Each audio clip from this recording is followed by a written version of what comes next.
Hola, hola, ¿cómo están? ¿Cómo están, señores? Espero que estén bien. Un saludo para ustedes. Disculpen la demora, pero como ustedes saben, Internet no siempre funciona como uno quisiera.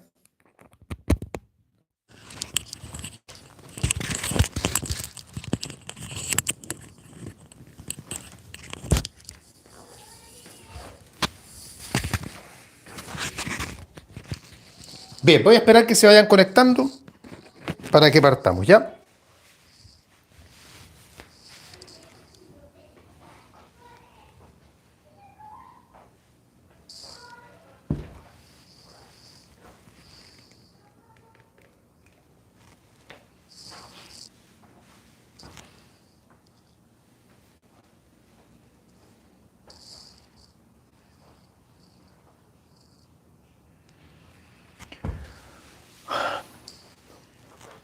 Bien, vamos a partir entonces con la primera parte de la clase de hoy, que tiene que ver con, lo habíamos anticipado ya la semana pasada, vamos a hablar de los plazos en materia procesal y vamos a hablar también relacionado, digamos, con el tema de los plazos. Vamos a tocar el tema del abandono del procedimiento. En el fondo son dos temas en uno, porque al fin y al cabo son dos cuestiones que en la universidad se ven en momentos distintos. Pero como van muy unidos, algo tienen que ver uno con otro, vamos a aprovechar de repasarlo en una misma clase. Y vamos a empezar por conceptos generales, vamos a partir con los plazos, después veremos el abandono del procedimiento, pero siempre dentro de este primer módulo de clase, porque el segundo módulo vamos a ver otro tema distinto.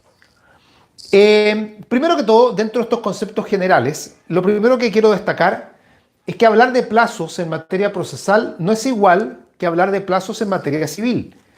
Acá no hablaremos de los plazos como plazo suspensivo o plazo extintivo, ni hablaremos tampoco del hecho futuro y cierto del cual depende el ejercicio o la extinción de un derecho, ni nada de aquello, no porque esté mal, de hecho esos conceptos de plazo o esas ideas de plazo son correctas, pero son nociones que tienen que ver con el plazo mirado desde el punto de vista civil. Desde el punto de vista procesal, el tema no pasa tanto por ahí. De hecho, no les van a pedir en materia procesal concepto de plazo. Y si les llegan a pedir un concepto de plazo, pueden decir algo muy similar a lo que dice el Código Civil. No exactamente igual, pero similar. Pueden decir que es la época que se fija para una determinada diligencia. Pueden decir algo por el estilo. La época que se fija para una determinada diligencia. Eso pueden decir. Ahora, en cuanto a la normativa, y ahí yo les coloqué en la lámina cuáles son las normas que regulan los plazos, tenemos en el Código Civil los artículos 48 al 50, que son artículos que están ubicados en el título preliminar. El 48 al 50. Ahora, ¿por qué? ¿Por qué estos artículos? Porque ahí el Código Civil, entre otras cosas, dice, por ejemplo, que los plazos de días son de días corridos, a menos que la ley diga lo contrario. Pero por lo menos ahí se sienta lo que son las reglas generales en materia de plazos, particularmente plazos de días. Tenemos también en segundo lugar las normas del Código de Procedimiento Civil, que van principalmente desde el artículo 64 al artículo 68, que tienen que ver con cómo se perciben los plazos, pero ya procesalmente hablando en el ámbito civil, y bien sabemos, quienes no lo recuerden, que en materia procesal civil los plazos de días son de días hábiles, o sea, a diferencia de lo que plantea el Código Civil, en cuanto a que los plazos de días son de días corridos, en el procedimiento civil los días son días hábiles. Y en materia procesal penal, respecto a lo que son los plazos también encontramos dentro del Código Procesal Penal los artículos 14 al 18.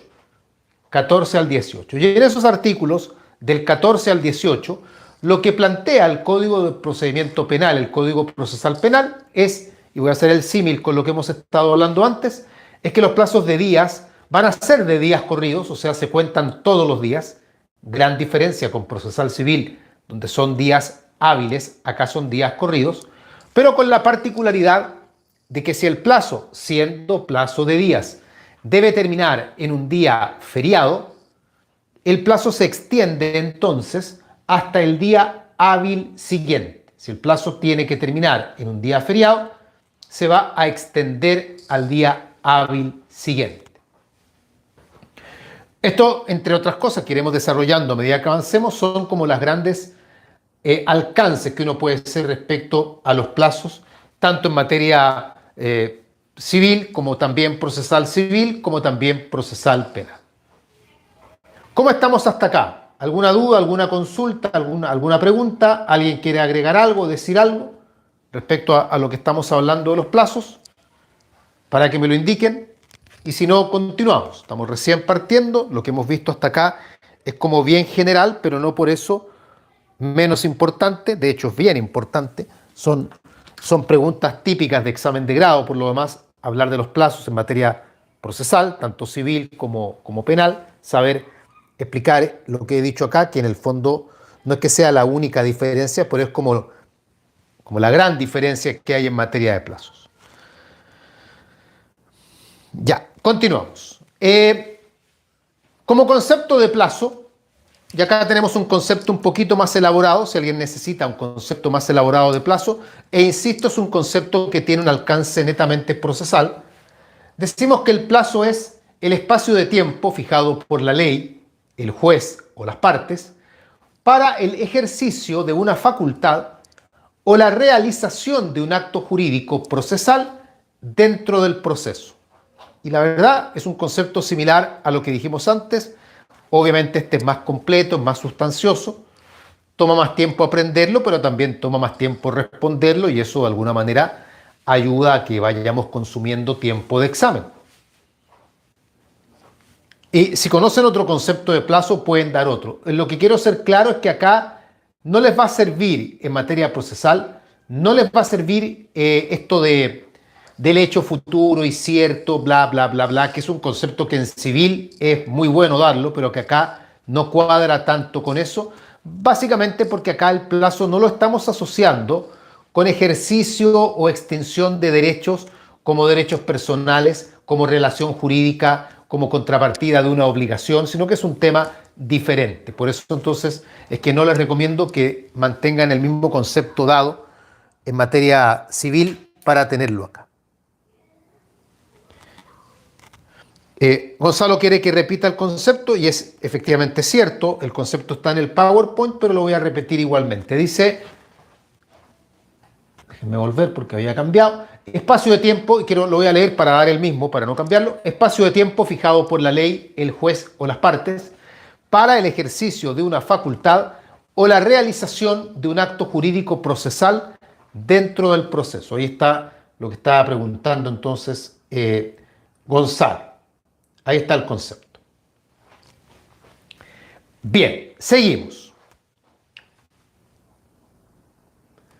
Reglas generales sobre cómputo de plazos. Reglas generales sobre cómputo de plazos. Vamos a repetir acá algunas de las cosas que ya dije, pero la idea es que queden más ordenaditas. Vamos a ir viendo las reglas tal como las di yo. Número 1, los plazos de días, de meses o de años son plazos completos y deben correr, por lo tanto, hasta la medianoche del último día del plazo. Si un plazo es de días, va a terminar a la medianoche del día que corresponda. Si un plazo es de meses o si un plazo es de año, va a terminar también a la medianoche del último día de ese mes o de ese año según corresponda. Y no hay, en ese sentido, no hay mucho que entender. Ahora, número 2, en los plazos de meses y de años, el fin debe coincidir en fecha con el inicio. Es decir, si el plazo es de meses o es de años y va a comenzar a correr, por ejemplo, el día 5 del mes, debe terminar también el mismo día 5 del mes. Es un plazo de un mes que empieza a correr el 5 de marzo, termina el 5 de abril. Es un plazo de años, es un año, y empezó a correr el 5 de agosto del 2019, termina el 5 de agosto del 2020. Siempre en el entendido, como ya está dicho, que tiene que ser hasta la medianoche. Regla número 3. Esta regla la da el Código Civil. Cuando no tenemos una no se replica, no se repite el día del inicio como día de término, se extiende entonces hasta el último día del mes respectivo. Esta es una problemática que se va a dar solamente cuando los plazos comiencen los últimos días de algún mes, por ejemplo, un día 31, y nos encontremos con que partió el 31, pero resulta que el mes en el que termina el plazo no tiene día 31. Así, por ejemplo, el plazo comenzó a correr el 31 de enero, es de un mes, debiera terminar el 31 de febrero, pero no hay 31 de febrero, que tampoco tiene 30, y lo más probable es que tampoco tenga 29. Ahí la ley dice que en ese caso entonces el plazo se extiende hasta el último día del mes respectivo. O sea, manteniendo el ejemplo, si empezó a correr el 31 de enero, y dura un mes, va a llegar, como partió el último día de enero, llegará hasta el último día de febrero, es decir, hasta el 28 de febrero o 29 en caso que fuese un año bisiesto. Y la cuarta regla que vamos a dar, y esta tiene que ver, ojo, para que ustedes cuando lean artículos por ahí tengan claro que responder, las expresiones entre comillas en o entre comillas dentro de aluden a que la actuación debe realizarse antes de expirar el plazo. La demanda deberá contestarse en 15 días o dentro de 15 días, quiere decir que es antes de que expiren los 15 días. No es que esperemos 15 días y ahí luego contestemos la demanda. O sea, está hablando de un plazo que supone que la actuación debe realizarse mientras el plazo se encuentra todavía vigente. Esa es la idea.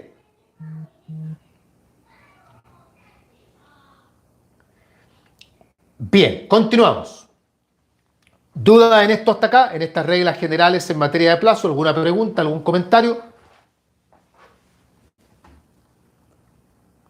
Ya. Vamos a entrar entonces a algunas, y digo algunas porque no las vamos a ver todas, porque son muchas, pero veremos algunas de las clasificaciones del plazo. Insisto, en materia procesal, ya no vamos a ver las clasificaciones que el plazo puede tener en materia civil. Clasificaciones del plazo en materia procesal. Vamos viendo. Primera clasificación, y les prevengo que el orden no tiene importancia, no es que esta, por ser la primera, sea la más importante o sea esta por aquella que hay que comenzar. No, es una clasificación como podríamos haber comenzado también por cualquier otra. Vamos viendo entonces.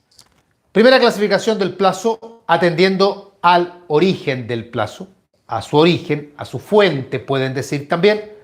Tenemos, número 1, plazos legales.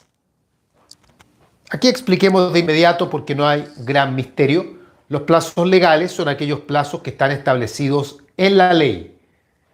Pueden ser de horas, de días, de meses, de años.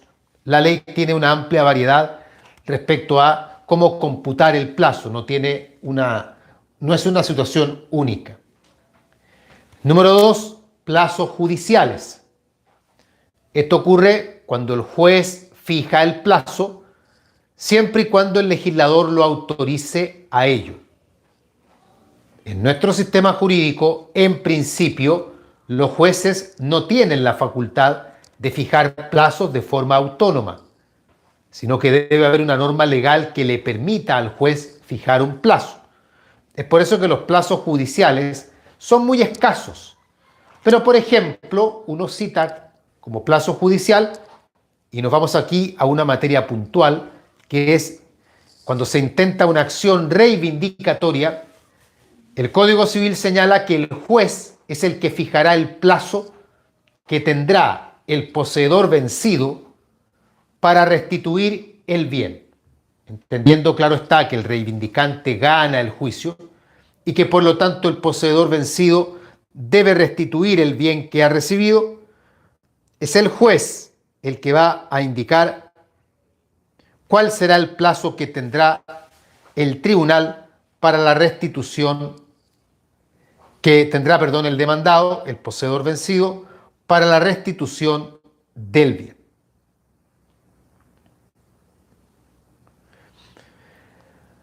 Bien, ahí tenemos entonces lo que es el plazo judicial.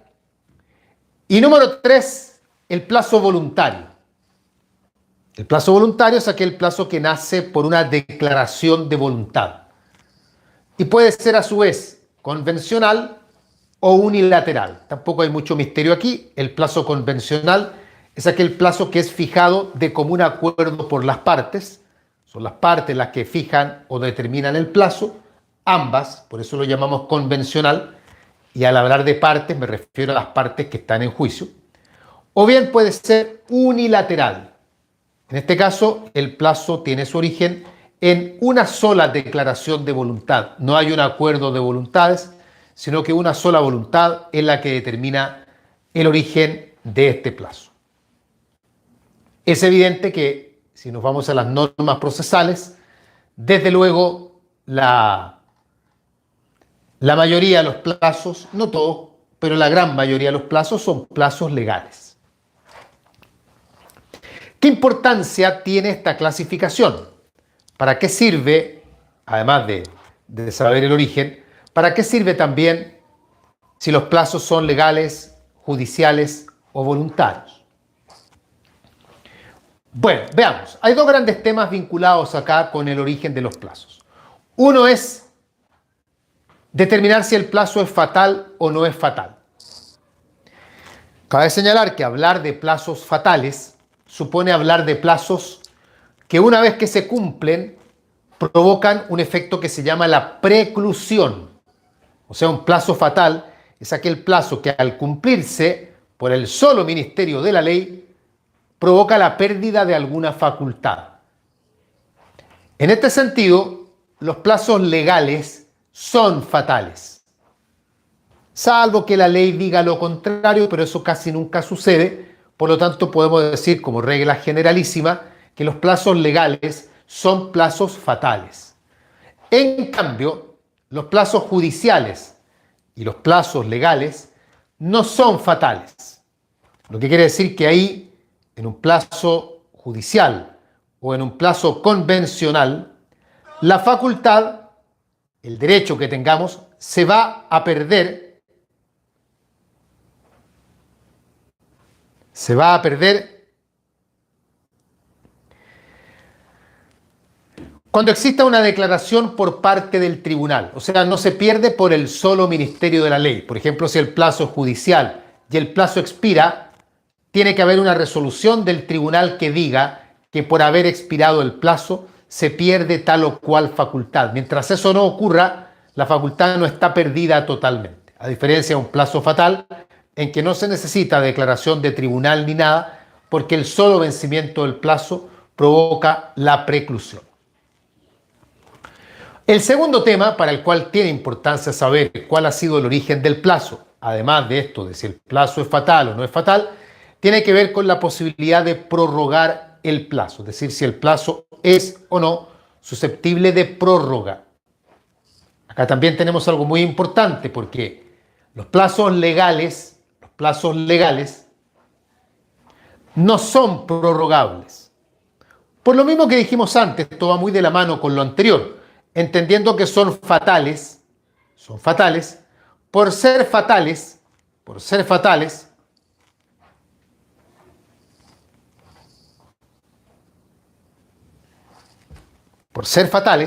no son prorrogables. O sea, vamos a un ejemplo bien típico. Como lo dije antes, plazo para contestar la demanda en un juicio ordinario. Son 15 días. Ese plazo tiene su origen en la ley. No le podemos pedir al tribunal que haga una prórroga del plazo.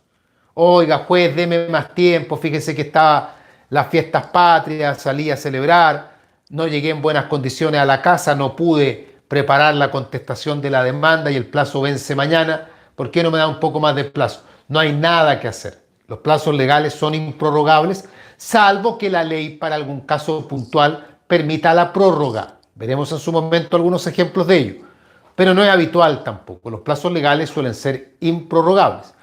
En cambio, los plazos judiciales y los plazos voluntarios son prorrogables.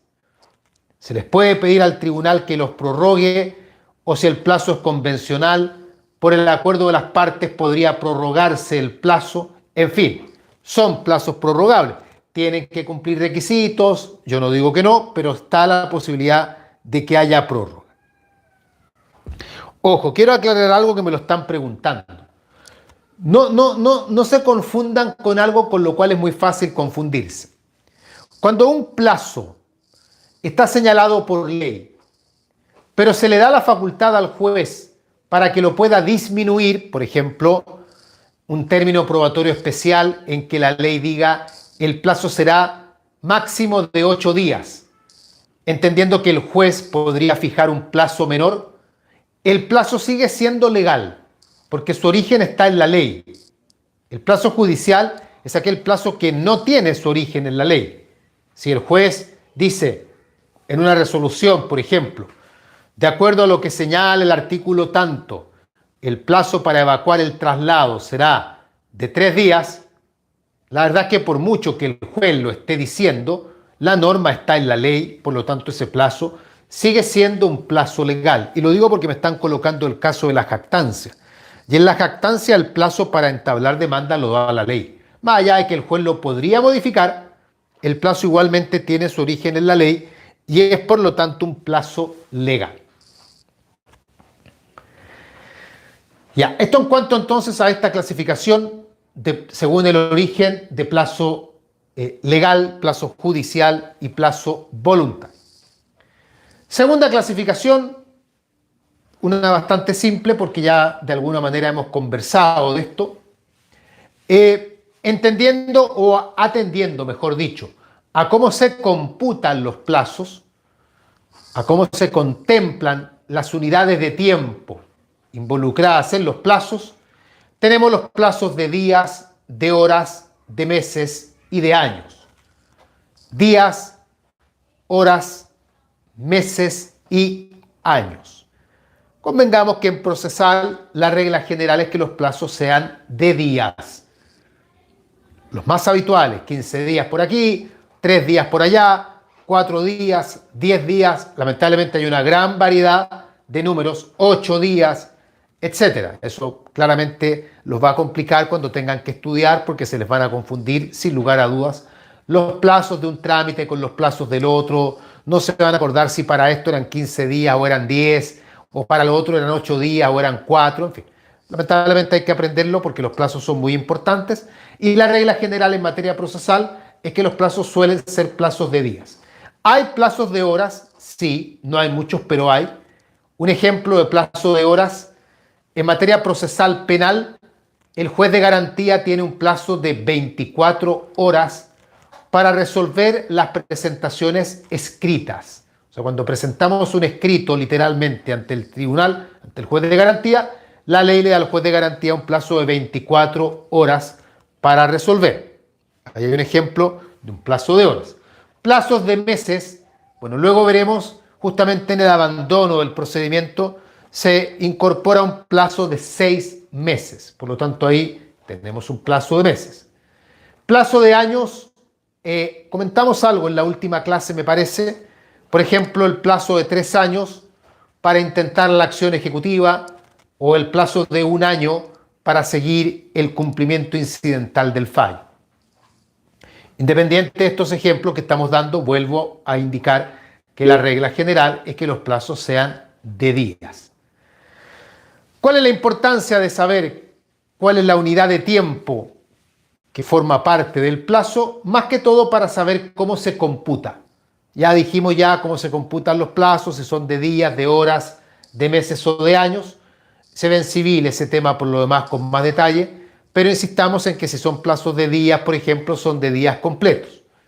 Además tiene importancia porque solamente en los plazos de días se presenta la problemática de si los días son hábiles o no. No analizamos si los días son días hábiles o inhábiles cuando los plazos son de horas, cuando son de meses o cuando son de años. Aquí Gabriela aporta otro ejemplo de un plazo de horas, pero ella está dando un ejemplo, un plazo de horas que es más bien civil, no tanto procesal, pero igual lo pueden invocar, lo pueden dar, y es el plazo que tiene el comprador, el plazo de 24 horas para enervar al pacto comisorio calificado especial de la compraventa en caso de intentar la resolución del contrato de venta. Un ejemplo un poquito, no sé si rebuscado, pero los puede llevar a un tema que no es un tema que se maneje con tanta facilidad, pero es un ejemplo interesante al fin y al cabo. También hay un plazo de 24 horas, tampoco es procesal, pero les puede servir si quieren para, en determinado caso, responder a la oferta en la formación del consentimiento. Y digo en determinado caso porque el plazo de vigencia de la oferta puede ser 24 horas, pero eso va a depender de algunas distinciones previas que se deben realizar. Otra clasificación en cuanto al efecto que tienen por su vencimiento, tenemos los plazos fatales y los plazos no fatales. Plazos fatales y plazos no fatales. El plazo fatal, y esto lo hemos conversado ya, es aquel que se caracteriza porque una vez vencido el plazo, por el solo ministerio de la ley, se produce la preclusión, o sea, se pierde la oportunidad para intentar un derecho, para ejercer una facultad. Sobre el tema, yo ahí les coloqué algunos puntos importantes, que los vamos a ir recordando ahora, repasando ahora. Número 1, en materia procesal civil, los plazos por regla general son fatales. Por regla general son fatales, al menos los plazos que tienen su origen en la ley. Número 2, y esto es muy importante, en materia procesal civil, los plazos que van dirigidos al tribunal no son fatales. No son fatales los plazos que van dirigidos al tribunal. Así, por ejemplo, si en el juicio ordinario la ley señala que el juez tiene un plazo de 60 días para dictar la sentencia, ese plazo para el juez no es fatal. O sea, son fatales los plazos que van dirigidos a todo ente, las partes, terceros, en fin, salvo al tribunal. Los plazos en materia procesal civil que van dirigidos al tribunal no son fatales. 3. Cuando un plazo es fatal, por el solo ministerio de la ley se produce la preclusión. Por lo tanto, el tribunal queda en condiciones de darle el curso progresivo al juicio según corresponda. Si, por ejemplo, había que contestar la demanda, pasó el plazo, 15 días, puede ser más también, y la demanda no fue contestada, el tribunal de oficio debiera dar traslado para la réplica, o sea, continuar con el trámite siguiente. Puede hacerlo a petición de parte también. Esto último porque en Chile, muchos lo habrán vivido ya, los tribunales no están muy atentos a los vencimientos de los plazos. Entonces, es posible que la parte interesada le llame la atención al tribunal, le advierta al tribunal que ha expirado un plazo fatal, pidiéndole que siga dándole curso al juicio según corresponde. Punto 4, sobre plazos fatales, y aquí van a ir notando la diferencia entre penal y civil, que ya la hemos advertido en ciertos puntos. En materia procesal penal, los plazos son fatales a menos que se diga lo contrario. Tanto es así, y cuidado con esto porque esto es una diferencia importante, tanto es así que en materia procesal penal, los plazos son fatales incluso para el tribunal. Así como dijimos recién que en materia procesal civil los plazos no son fatales para el tribunal, en materia procesal penal sí son fatales para el tribunal.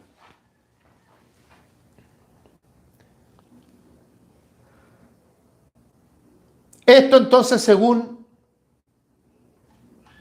como ya está dicho,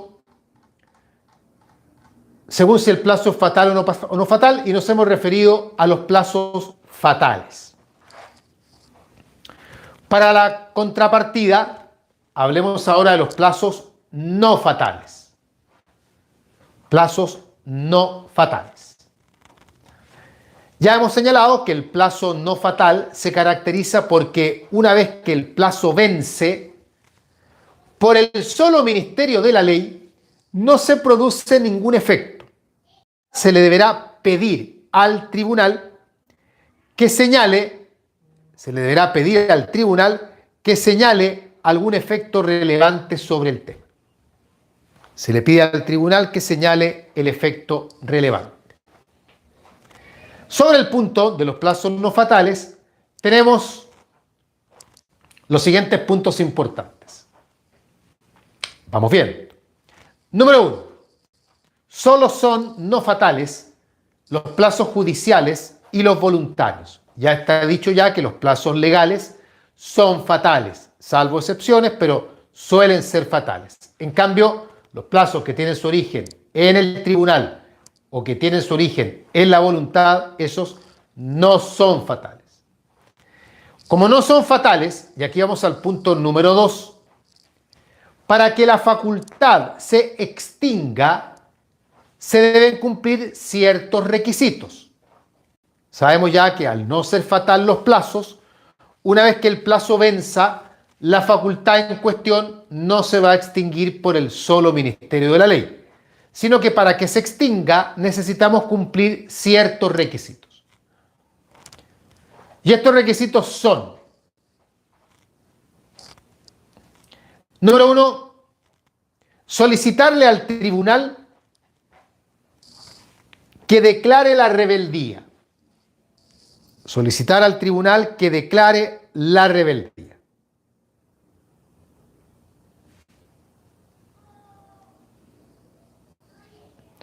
Esto lo puede hacer el tribunal de oficio, o sea, el tribunal podría darse cuenta que el plazo ha expirado y declarar la rebeldía, o puede hacerlo también el tribunal a petición de parte. Y letra B, el otro requisito, es que esta resolución en que el tribunal declara la rebeldía sea notificada a las partes, entendiendo que una vez que se practica la notificación de la rebeldía, ahí entonces se producirá la pérdida de la facultad. Me pregunta Paulina, ¿cuál es el argumento de que sea fatal para el tribunal en materia procesal penal? Es dar rapidez. La idea del procedimiento penal es que sea lo más rápido posible, y para ello entonces el tribunal está obligado a cumplir dentro de los plazos que la ley señala. No ocurre en civil porque nuestro procedimiento civil es muy antiguo. Lo más probable es que la reforma procesal civil haga algo similar con civil también. Claudia dice, profe, la preclusión y las rebeldías, ¿podríamos decir que son efectos de los plazos o términos? Sí, en general, pero hay que tener cuidado porque la preclusión también se puede producir por otros caminos. No tiene que ver la preclusión siempre con plazos. Ya, pero en gran medida sí, así que no estaría mal que lo dijeran en esos términos. Seguimos con los plazos. Otra clasificación de los plazos. Otra clasificación. Atendiendo a si el plazo puede o no extenderse. Si el plazo puede o no extenderse. Así entonces tenemos los plazos improrrogables, por un lado, y por otro lado los plazos prorrogables. Plazos improrrogables, por un lado, y por otro lado plazos prorrogables.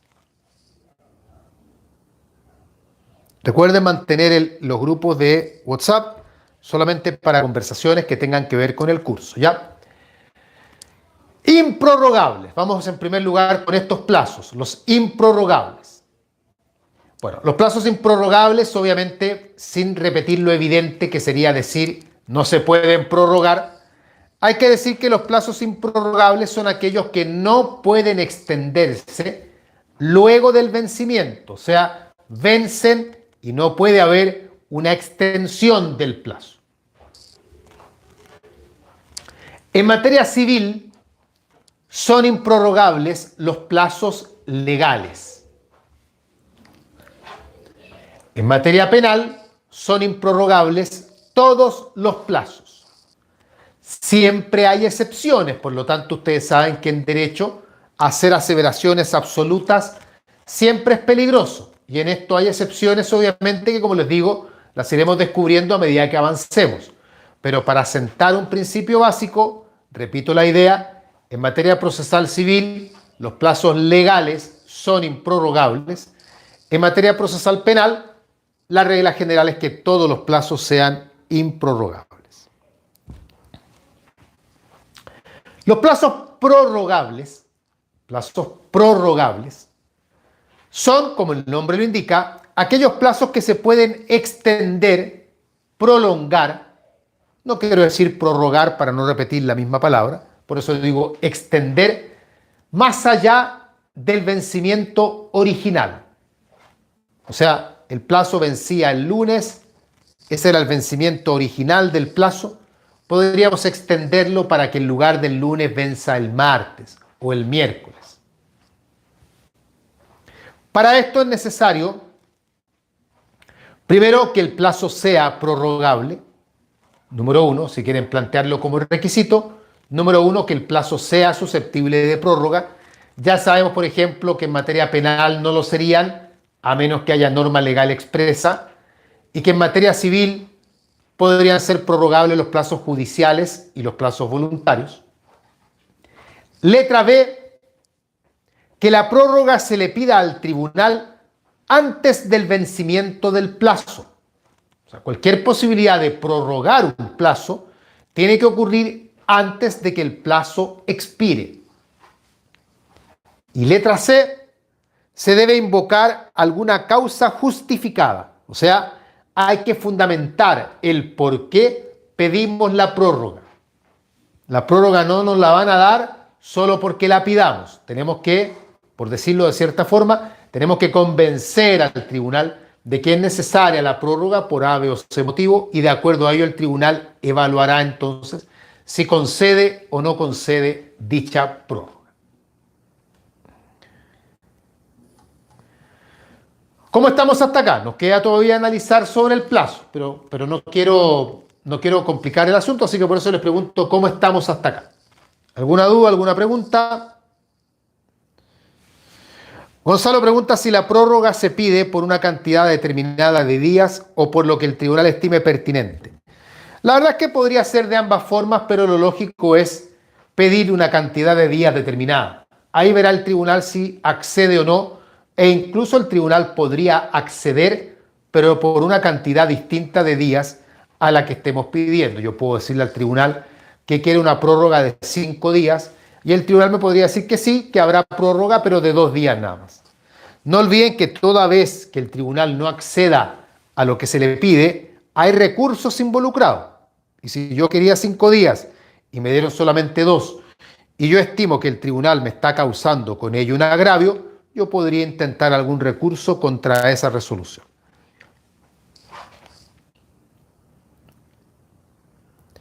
Profesor, dice Víctor, ¿el plazo de investigación en materia penal es ejemplo de prorrogable? Sí. El plazo, que inicialmente es de 2 años para la investigación, una vez que está formalizada dicha investigación, es un plazo que se podría prorrogar si el fiscal así lo requiere. Tiene que pedirlo antes que se cierre la investigación, obviamente, y tiene que justificar además cuál es el motivo para el cual está pidiendo eso.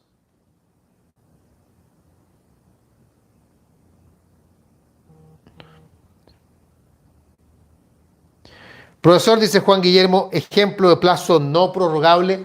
Pucha, la mayoría, por no decir casi todos los plazos en materia procesal civil, los plazos legales, plazo para contestar la demanda, plazo para presentar una prueba, plazo para, en fin, imagínense la cantidad de plazos que tenemos para oponer excepciones dilatorias, mixtas, anómalas, para contestar un incidente, etc. Si el plazo es legal, lo más probable es que no sea prorrogable.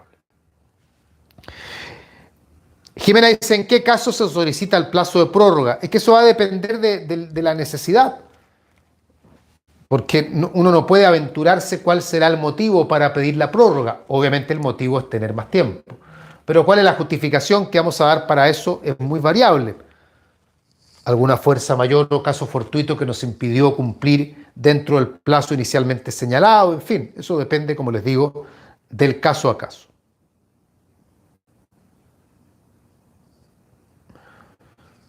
Bien, sigamos. Tenemos entonces estas clasificaciones que hemos visto, nos quedan algunas aún, por eso les pregunto si está todo bien hasta acá. Ya, seguimos. Según el inicio del cómputo. Según el inicio del cómputo. Tenemos los plazos individuales y los plazos comunes. Plazos individuales y plazos comunes. Los plazos individuales son aquellos plazos que empiezan a correr para cada parte de manera independiente. O sea, para el demandante comienza a correr el plazo en un momento, para el demandado comenzará a correr en otro momento. Todo va a depender de cuándo hayan sido notificados. Resulta que el demandante fue notificado el lunes y el demandado fue notificado el miércoles. Para el demandante el plazo comenzará a correr antes que para el demandado. Normalmente es así. Normalmente los plazos tienden a ser plazos individuales. Pero existen, sin embargo, los plazos comunes. Plazos comunes son aquellos plazos que van a empezar a correr para todas las partes al mismo tiempo. Y van a terminar, por lo tanto, para todas las partes al mismo tiempo. Por ejemplo, el plazo que dura el término probatorio. El término probatorio empieza a correr para todos al mismo tiempo. No puede haber un término probatorio que ya esté corriendo para una parte, pero no para la otra, por ejemplo. Entonces, se espera ahí al último que sea notificado y desde la última notificación empezamos a correr el plazo para todos. Esto lo vamos a ver, obviamente, cuando estemos viendo término probatorio. Y yo coloqué ahí otro ejemplo que también les puede servir, el emplazamiento en el juicio ordinario. También el emplazamiento en el juicio ordinario es un plazo común y que va a empezar a correr desde un mismo momento para todas las partes, esto entendiendo, por ejemplo, que puede haber varios demandados y no puede el emplazamiento empezar a correr para un demandado en un momento A y para otro demandado en un momento B, sino que la idea es que empiece para tanto A y B a correr al mismo momento. También es probable que hablemos de eso, incluso demos ejemplos con números cuando corresponda. Como última clasificación del plazo, para luego pasar al otro tema, atendiendo a cómo corren los días. Esto ya lo vimos al principio de la clase de hoy, acá está más ordenadito nada más. Esto tiene que ver, insisto, solamente con los plazos de días, nada más, y está asociado a cómo se computan los plazos de días. Así entonces tenemos los plazos continuos, que son los plazos en que se cuentan todos los días, son los que llamamos también, en términos más vulgares, los plazos de días corridos, es decir, de lunes a lunes, se cuentan todos los días, los festivos, los domingos, todos los días se cuentan. Y en segundo lugar, los plazos discontinuos, o también conocidos como plazos de días hábiles. Es decir, en estos plazos contamos los días, pero no contamos los días feriados, que a grosso modo, para simplificarlo, se entiende por día feriado todos los días que son los días rojitos del calendario. O sea, no contamos los domingos, ni contamos los días que sean festivos. Por ejemplo, acaba de pasar las fiestas patrias y son festivos, en este caso el 17 de septiembre, el 18 de septiembre y el 19 de septiembre. Esos días, entonces, si estamos computando plazos de días, no debieran contarse. Recordemos que la regla general que plantea el Código Civil es que los días sean días continuos, que en el Código de Procedimiento Civil los días son discontinuos y que en materia procesal penal los días son continuos, pero si el plazo termina en un feriado, se extiende hasta el día hábil siguiente. Todo esto lo habíamos conversado ya al principio de la clase de hoy. Todo esto entonces respecto a los plazos. Sobre esto, ¿alguna duda?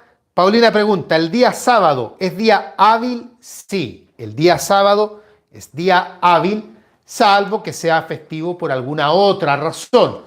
Esta vez, por ejemplo, el sábado que recién pasó fue 18 de septiembre, entonces es feriado, pero por eso, no por ser sábado, sino que porque cayó, digamos, que ese día es un feriado nacional, en Chile naturalmente, que es el 18 de septiembre. Ya se acabaron las fiestas patrias, hoy día estamos a 20. Bien, ¿no hay más dudas respecto al plazo? Para que nos movamos entonces hacia lo que es el abandono del procedimiento.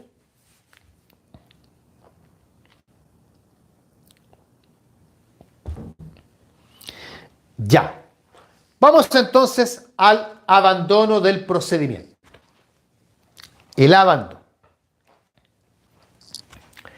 A ver, de acuerdo al artículo 152 del Código de Procedimiento Civil, y voy a leer lo que dice la lámina, dice: el procedimiento se entiende abandonado cuando todas las partes que figuran en el juicio han cesado en su prosecución durante 6 meses, contados desde la fecha de la última resolución recaída en alguna gestión útil para dar curso progresivo a los autos. Ya vamos a ir analizando lo que significa todo esto, pero entendamos cuál es la lógica del legislador acá. El legislador lo que quiere es que los juicios se vayan moviendo, por decirlo de alguna manera, avancen. De tal manera que si los procedimientos se estancan y se estancan por mucho tiempo, se pueda solicitar el abandono del procedimiento, entendiendo con ello que se está demostrando que las partes no tienen intención en resolver el asunto y por lo tanto el tribunal dé el procedimiento, el proceso más bien, por concluido. Ya vamos a ver los requisitos y todo esto. Desde luego, es evidente que quien más tiene la carga de que el juicio se movilice es el demandante. Pucha, por el demandado, ojalá esta cuestión se estanque para siempre. Es el demandado el que va a estar ahí más atento a ojalá pedir el abandono. Es el demandante, por ende, el que tiene que procurar que el procedimiento avance. ¿Cuáles son los requisitos del abandono del procedimiento? Los vamos a nombrar y después iremos analizando cada uno. Estoy mirando el teléfono por si hay algún mensaje, pero no hay pregunta ni nada. Justo Daniel. Daniel dice: en ningún caso puede ser de oficio. Ya lo vamos a ver ya, ¿sí? No nos adelantemos todavía. Vamos con los requisitos, los nombramos primero. Número 1, inactividad de las partes. Número 2, transcurso del plazo establecido por la ley. Transcurso del plazo establecido por la ley. Número 3, la petición del demandado. Y número 4, la sentencia que lo declare. La sentencia que lo declare. Bien. Veamos entonces. Vamos viendo cada uno de estos requisitos. Primer requisito: inactividad de las partes. La inactividad de las partes. Esto no tiene, la verdad, necesidad de tanto análisis. Habrá inactividad de las partes cuando tanto el demandante como el demandado,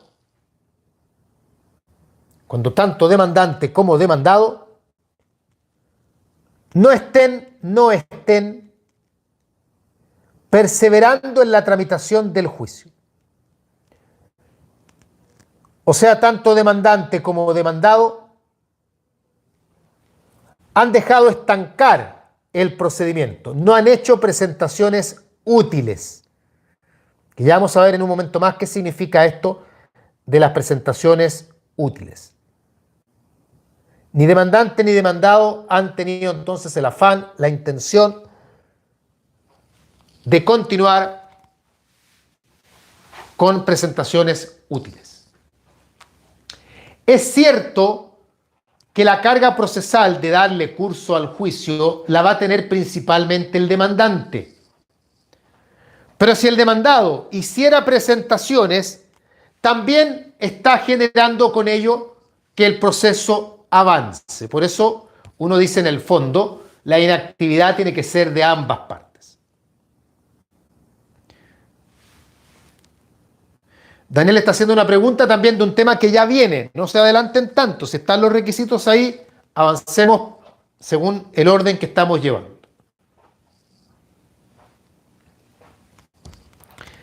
Ya. Ahora, se ha discutido en doctrina si acaso las presentaciones hechas por terceros servirían para evitar el abandono del procedimiento.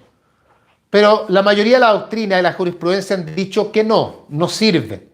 Acá quienes deben darle avance al juicio son las partes. Segundo requisito, el transcurso del tiempo. Es decir, desde la resolución que el tribunal dicta sobre la última gestión útil, debe transcurrir tiempo. La regla general es que ese tiempo sean 6 meses. Es un plazo de meses, no tiene que ver con días hábiles, por lo tanto. Que el plazo sea de 6 meses. Estos 6 meses, repito, se cuentan desde desde que se notifica la última resolución recaída en una gestión útil.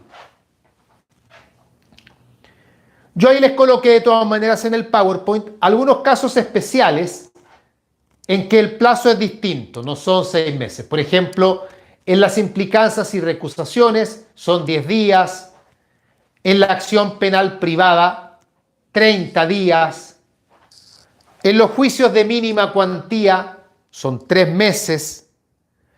En el juicio ejecutivo va a depender de si esto ocurre en el cuaderno principal o en el de apremio. Si es en el principal son 6 meses. Si es en el de apremio son 3 años. Y hay otros plazos por ahí también especiales que caben dependiendo del tipo de procedimiento. Eso, como les digo, es así, pero acá la regla que uno debe recordar siempre es la de 6 meses. Tercer requisito, la petición del demandado. Petición del demandado. Y aquí entramos a algo muy importante, que lo preguntaba recién un compañero. El abandono no lo puede declarar el tribunal de oficio, sino que debe ser a petición del demandado. ¿Por qué digo del demandado? Porque el demandante no lo va a pedir. ¿Podría pedirlo el demandante? En rigor sí, podría pedirlo, pero no tiene sentido. O sea, aquí el que más se va a favorecer con el abandono del procedimiento es el demandado, por lo tanto será él quien lo va a pedir. Lo puede alegar como acción, promoviéndose con ello un incidente, o sea, esperar que pasen los 6 meses y él, el demandado, promover el abandono. Pero también puede alegar el abandono como respuesta a una actividad del demandante. Pasaron ya los 6 meses y el demandante hace alguna presentación. El demandado puede decir no, ya no cabe hacer presentaciones, pido el abandono del procedimiento. Esto es muy importante porque si han pasado los 6 meses, más de 6 meses, y el demandado frente a una actuación del demandante, el demandado no pide el abandono, ya no lo va a poder pedir después. Por eso es que lo primero que el demandado tiene que hacer acá es pedir el abandono. Si no lo pidió, la ley entiende que ha renunciado a pedir el abandono y el procedimiento va a continuar en adelante.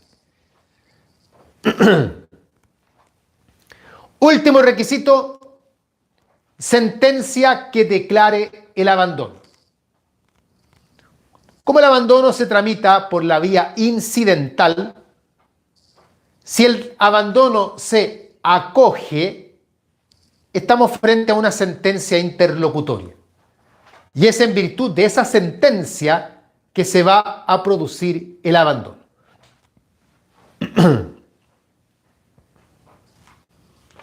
Por último, para cerrar el tema y cerrar la primera parte de la clase de hoy, Efectos del abandono. Efectos del abandono. Número 1. Se pierde todo lo que se ha obrado en el procedimiento. Se pierde todo. La demanda se pierde. Todo lo que se hubiese obrado en el procedimiento se pierde. Número 2. Las acciones se mantienen vigentes para volver a demandar. O sea, no se pierden las acciones. No hay, por lo tanto, acá efecto de cosa juzgada, sino que las acciones se mantienen para volver a demandar. Eso sí, tercer efecto, se entiende que no hubo interrupción de la prescripción. Por lo tanto, el tiempo de prescripción de las acciones siguió corriendo. Y puede ocurrir, por ende, que si bien es cierto, en virtud del abandono, las acciones no se pierden, tal vez sí están perdidas ya por el transcurso del tiempo. Y número 4, se mantiene el mandato judicial, se mantiene, no hay que volverlo a constituir, y también se mantiene todo lo que se hubiese logrado a través de conciliación. Si ya hubo en el juicio alguna conciliación y algo se había logrado, aunque luego se decrete el abandono, lo alcanzado en la conciliación se mantiene. Bien, esto entonces para dar ideas generales sobre el abandono, tampoco me voy a meter más en detalle, pero con esto la verdad basta y sobra para desarrollar acá el tema si es necesario.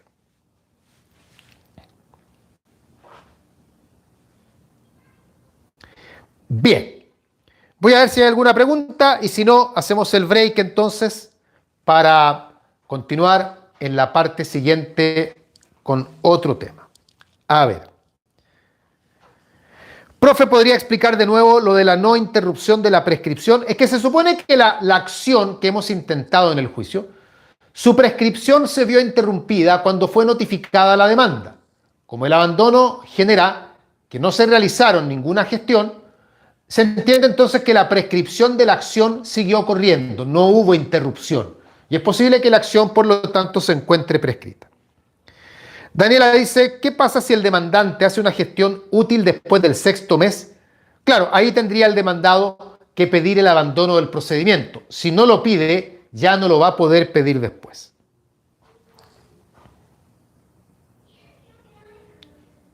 Profe, ¿diferencias con el desistimiento de la demanda? El desistimiento de la demanda provoca la pérdida de las acciones, entonces ahí hay una diferencia sustancial, más allá de que el desistimiento es una manifestación de voluntad del demandante, o sea, el demandante quiere que haya desistimiento. En el abandono, claramente el demandante no quiere que esto suceda, el origen es distinto, hay varias diferencias. Sofía dice, ¿qué se puede hacer si en el nuevo proceso, ya que la acción sigue vigente, el tribunal llama a conciliación habiendo ya una en el procedimiento abandonado? Es que tiene que volver a llamar a conciliación, porque se supone que el nuevo procedimiento va a continuar con la disputa sobre todo aquello no comprendido en la conciliación del procedimiento anterior. Eso queda fuera porque ahí sí habrá cosa juzgada. Claudia dice, ¿cómo se puede definir una gestión útil? Ese es un tema en el cual la doctrina no se ha logrado poner de acuerdo. Pero en general, y ahí está muy bien lo que dice Daniel, es que se tiende a pensar que la gestión útil es aquella que sirve para darle curso progresivo al juicio. Pero ha habido mucha discusión, hay muchos fallos sobre cuestiones puntuales, constituir poder, por ejemplo, pedir un desarchivo, en fin, si acaso son o no son gestiones útiles. Sofía pregunta justamente por el desarchivo. Hay muchas sentencias que dicen que sí, que el desarchivo sí es una gestión útil, pero no hay unanimidad sobre el tema.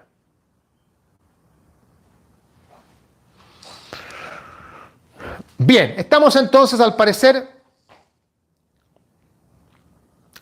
Sí, ya no veo movimiento, no veo escribiendo a nadie. Cerramos entonces. Como terminamos un poquito más tarde de lo habitual, probablemente les dé algunos minutos más. Así que estén atentos, voy a subir el link para la nueva transmisión y ahí continuamos con la materia en la hora siguiente. Nos vemos en un ratito, que estén bien.